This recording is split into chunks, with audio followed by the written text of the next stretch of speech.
మొన్నటి నుంచి కూడా మనము శివరాత్రికి ఏ రాశి వారు ఎలాంటి దానం కానీ పరిహారం కానీ స్నాన విధానం కానీ మనం చెప్తున్నాము ఏ రాశి వారికి అనేది. ఎందుకంటే ఇప్పుడు నేను ప్రతి వీడియోలో నేను చెప్పేది అది. చాలామంది ఇప్పుడు నా దగ్గరికి లాస్ట్ ఆప్షన్ లాగా వస్తారు నా దగ్గరికి చాలామంది. ఎందుకంటే ఎక్కడెక్కడో తిరిగాం గురుగారు, అక్కడ తిరిగాం, ఆ పరిహారం చేస్తాం, ఇక్కడ ₹1,00,000 పెట్టి పూజ చేయించాం, అది చేయించాం. అంటే ఇక్కడ జరుగుతుంది ఏంటంటే, ఫర్ ఎగ్జాంపుల్ అనుకోండి, నేను ఒక ఒక వ్యక్తి వచ్చారు, ఒక పర్సన్ వచ్చాడు నా దగ్గరికి. ఆ పర్సన్ లగ్నంలో రాహు చంద్రుడు ఉన్నారు, ఇద్దరు ఉన్నారు. వీళ్ళు ఏం చేశారు, రాహు మహాదశ నడుస్తుందని చెప్పి రాహుకు సంబంధించిన జపాలు చేయించండి అని చెప్పారంట. 18,000 సార్లు జపాలు చేయించండి, రాహు మీకు మంచి రిజల్ట్స్ ఇస్తారని చెప్పేశారు. పాపం వీళ్ళకి కూడా తెలియదు కదా, ఎక్కడో అక్కడ వాళ్ళు ఏదో ఆశకి జాబ్లో డెవలప్మెంట్కి కానీ అబ్రాడ్ వెళ్ళాలనుకొని వాళ్ళు ప్రయత్నాలు చేస్తున్నారు, వీళ్ళు చేయించేశారు. ఆ చేయించిన ఎమ్మటే వీళ్ళకి ఎవరైతే కొంచెం ఫండింగ్ ఇస్తా అన్నారో రిలేషన్లో అబ్రాడ్ వెళ్ళడానికి, వాళ్ళు నా దగ్గర లేవని చెప్పి ఇది ఎందుకు జరిగిందని చెప్పి ఈ మనిషి, అని అమ్మ ఇంత డబ్బులు ఖర్చు పెట్టి నేను చేయించిన, ఇదేంటి ఇంత రిజల్ట్ రివర్స్ అయింది అనేసరికి వీళ్ళు అనుకునేసరికి ఇక్కడ జరిగింది ఏంటంటే, ఎప్పుడైతే నేను ఈ వ్యక్తి యొక్క D5 చార్ట్ D9 చార్ట్ చూశాను, D5 D9 చార్ట్ చూశాను, ఈ రెండిట్లో కూడా రాహు పొజిషన్ ఎక్సలెంట్. ఒక దాంట్లోనేమో 3rd హౌస్లో ఉన్నాడు, ఒక దాంట్లోనేమో 10th హౌస్లో ఉన్నాడు, excellent. Third house relation society వాళ్ళ స్థానంలో ఉంది. నువ్వు జపం చేయించగానే ఏమైంది, వాడు చేతులు ఎత్తేసింది, నీ ఇస్తాన్న 20 లక్షలు కూడా చేతులు ఎత్తేసింది. మళ్ళీ దశమ స్థానంలో ఎక్స్ట్రాడినరీ రిజల్ట్స్ ఇస్తాడు రాహు, ఎందుకంటే ఆయన స్వస్థలం అంటాం అది.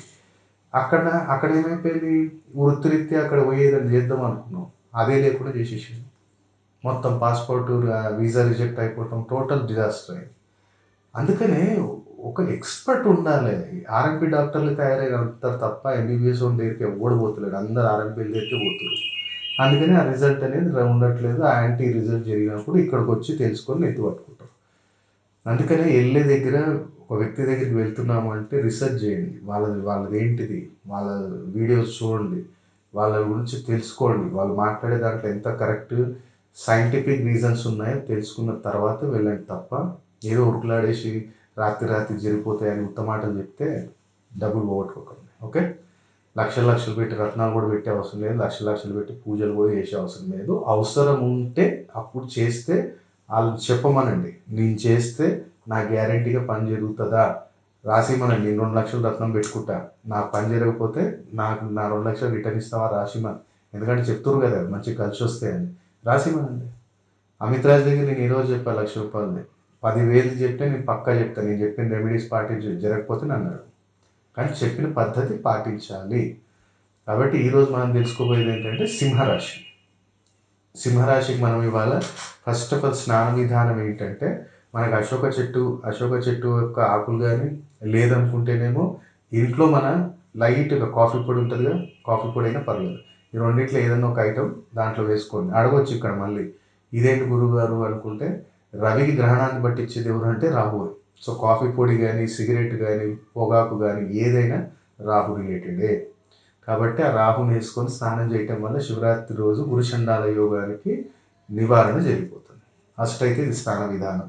నెక్స్ట్, దీపారాధన చేసేటప్పుడు మనం ఏం చేయాలి అంటే, తమలపాకు కింద 2 తమలపాకులు వేయండి, కింద 2 తమలపాకులు వేసి నెయ్యితో దీపారాధన చేయండి. ఆ రోజు పర్టికులర్ ఏంటంటే, ఇంట్లో ఎవరున్నా సరే, మనకి లక్ష్మీ, గణపతి, సరస్వతి, నీకు శివలింగం ఉంటేనేమో ఇంట్లోనే పాలలో చక్కెర వేసి ఆ పాలతోటి శివయ్యకి అభిషేకం చేసుకో, ఒకవేళ నీ దగ్గర శివలింగం ఉంటే, లేదంటే వదిలేసి. దాంతోపాటు మనం ఏం చేయాలి, ఈ యొక్క పర్టికులర్ ఏంటంటే, మనకి స్వీట్ హౌస్లో వైట్ రసగుల్లా దొరుకుతుంది, వైట్ రసగుల్లా డబ్బా దొరుకుతుంది, అది తీసుకురాలి, అది మంచిగా అక్కడ నైవేద్యం పెట్టండి. దాంట్లో కొన్ని మిగిలిన దాన్ని ఏం చేయండి అంటే చిన్న చిన్న పీసెస్ చేసి ఇంటి బయట గోడ పైన పెట్టేసేయండి. అది ఏదైనా సరే కానీ, పక్షులు, చీమలు, ఏది తిన్నా సరే కానీ, నీకు ఈ సంవత్సరం నువ్వు అనుకుంటున్న కోరికలు ఏదైతే సింహరాశి వారు అనుకుంటున్నారో అవి తప్పకుండా నెరవేరితే ఆ శివ యొక్క అనుగ్రహం లభిస్తుంది.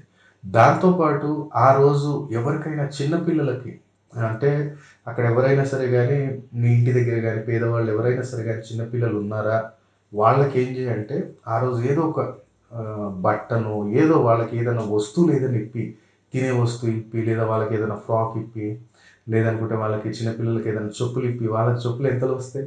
100, 150 కన్నా ఎక్కువ ఉండవు. ఆ చిన్నపిల్లలకి ఏదో రకమైన సేవ ఆ రోజు సాయంత్రం నువ్వు చేయటానికి ప్రయత్నం చేయి. చాలా అద్భుతంగా ఉంటుంది ఆ రోజు. దాంతోపాటు ఆ రోజు ఒకవేళ ఆ రోజు శివరాత్రి మనం అందరం ఇక జాగరణ చేస్తాం కదా, శివ యొక్క నామస్మరణ చేసుకుంటూ, కథ వినుకుంటూ, ప్రవచనం వినుకుంటూ, నువ్వేదైనా గుడికి వెళ్తున్నావు, అక్కడ అక్కడ నువ్వేం చేయాలంటే సాపలు తీసుకెళ్ళి, ఎంత ఉంటుంది సాప, 100, 150 రూపాయలు ఉంటుంది.